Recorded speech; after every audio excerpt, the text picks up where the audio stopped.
تاجدار کائنات سرور موجودات حضرت محمد مصطفیٰ صلی اللہ تعالی علیہ وسلم آقا علیہ الصلوۃ والتسلیم کی حتی المقدور کوشش ہوتی تھی کہ میری امت کسی طریقے سے جہنم کی آگ سے بچ جائے۔ آقا علیہ الصلوۃ والتسلیم کی انتھک یہی محنت رہی ساری حیات طیبہ ہے۔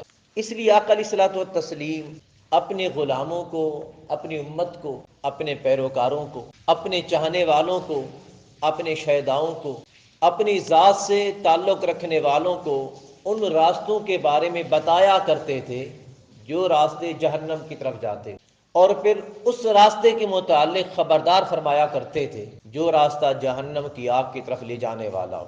آقا علیہ الصلوۃ والتسلیم اپنی امت کو ان راستوں کے بارے میں بھی بتایا کرتے تھے اور فرمایا کرتے تھے جو راستے انہیں ڈائریکٹلی جنت میں لے جائیں۔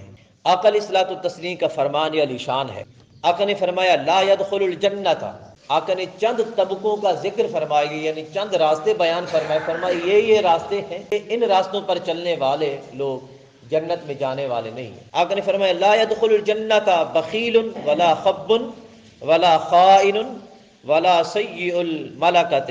آقا نے فرمایا ایک تو بخیل شخص کبھی جنت میں نہیں جائے گا، بخل کرنے والا، سادہ انداز میں سمجھے کنجوسی کرنے والا۔ اگر رب تعالیٰ نے عطا فرما رکھا ہے اپنا رزق، اپنا مال، دولت، نعمت، تو اظہار نعمت اور خرچ نعمت اپنی ذات پہ خرچ کرنا، اس طرح خرچ کرنا کہ دنیا والے دیکھیں اور پتہ چلے کہ رب تعالیٰ نے اس کو اس نعمت سے نوازا ہے، یہ رب کریم کے شکر کے زمرے میں آتا ہے۔ وَأَمَّا بِنِعْمَةِ رَبِّكَ فَحَدِّثْ، جو کچھ آپ کے رب نے آپ کو نعمتوں میں سے نوازا ہے اس کو بیان کیا کرو، اس کا اظہار کیا کرو۔ اور ایک دوسرے مقام پر ارشاد فرمایا سورہ یونس کے اندر غالباً رب تعالیٰ نے ارشاد فرمایا کہ نعمت پر، رب تعالیٰ کی عطا کردہ نعمت پر خوشی کرنا یہ اس سے زیادہ بہتر ہے جو کچھ تم جمع کر کے رکھتے ہو۔ جمع کرنے سے زیادہ بہتر ہے کہ خوشی کرو کہ تمہارے رب نے تمہیں عطا فرما رکھا ہے۔ آقا نے فرمایا ولا خبن، آقا نے فرمایا کہ دھوکہ دینے والا بھی جنت میں نہیں جائے گا۔ دوسرے نمبر پر پہلے فرمایا بخیل اور دوسرے نمبر پر فرمایا دھوکہ باز، امت کو دھوکہ دینے والا۔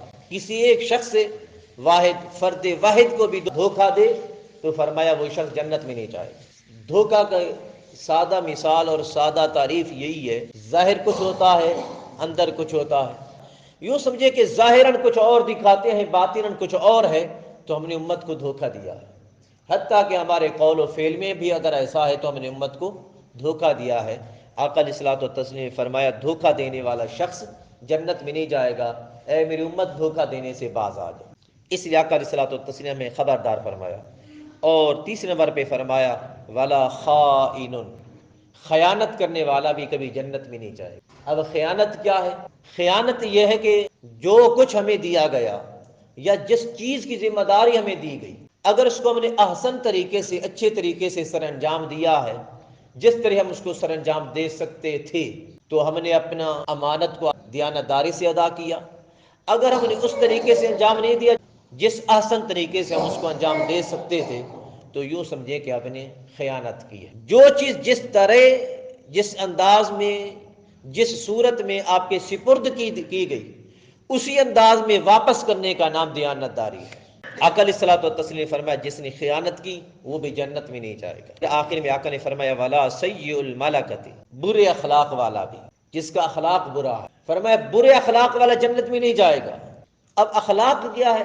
ہم نے تو اخلاق کی صرف ایک ہی صورت دیکھی ہے کہ مسکراہٹ چہرے پہ ہو، ہنس مکھی کے ساتھ ملاقات کرنا، خندہ پیشانی کے ساتھ سلام کا جواب دینا، ہم کہتے ہیں بس یہی اخلاق ہے۔ اگرچہ یہ بھی اخلاق کی صورت ہے، لیکن سارا اخلاق اسی میں نہیں رکھا گیا۔ اخلاق کا وسیع پیمانہ ہے، اخلاق کا میدان بڑا وسیع ہے۔ اخلاق کی سادہ تعریف کی جائے تو ہر شے کو اس کے اپنے مقام پہ رکھنے کا نام اخلاق کہلاتا ہے۔ اس میں امانت بھی آ جاتی ہے، اس میں دیانتداری بھی ہے، اس میں شرافت بھی ہے، اس میں احترام بھی ہے، اس میں ادب بھی ہے۔ ہر شے کو اس کے اپنے حقیقی مقام پہ رکھنے کا نام اخلاق کہلاتا ہے۔ آپ نے کسی سے کوئی قرض لیا، جو ڈیٹ مقرر کی تھی، متعین اور مقرر ڈیٹ پر، وقت پر اس کو ادھار لوٹا دینا، یہ اخلاق کہلاتا ہے۔ آپ نے راستے سے کوئی تکلیف دہ چیز کو ہٹا دیا، کانٹا پڑا تھا، کوئی ڈھیلا پڑا تھا، کوئی پتھر پڑا تھا، کوئی ٹوٹی پھوٹی اینٹ پڑی تھی، راستہ خراب ہوا پڑا تھا، آپ نے تھوڑی سی مٹی ڈال دی اس پہ تاکہ درست اور ہموار کر دو، راستہ ٹھیک ہو جائے، یہ بھی آپ کے اخلاق کا حصہ ہے۔ والدین کے پاؤں دبا دیے، یہ بھی اخلاق کا حصہ ہے۔ اپنے استاد کو کھڑے ہو کے سلام کیا، یہ بھی اخلاق کا حصہ ہے۔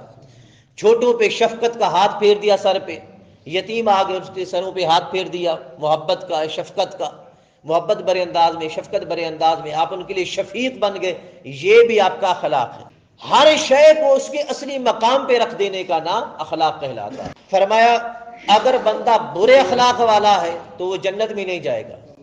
اب اس کے برعکس دیکھ لیں، آقا علیہ الصلوۃ والتسلیم فرماتے ہیں کہ بخیل، بخل کرنے والا، دھوکہ دینے والا، خیانت کرنے والا، برے اخلاق والا جنت میں نہیں جائیں گے، یہ چار قسم کے لوگ۔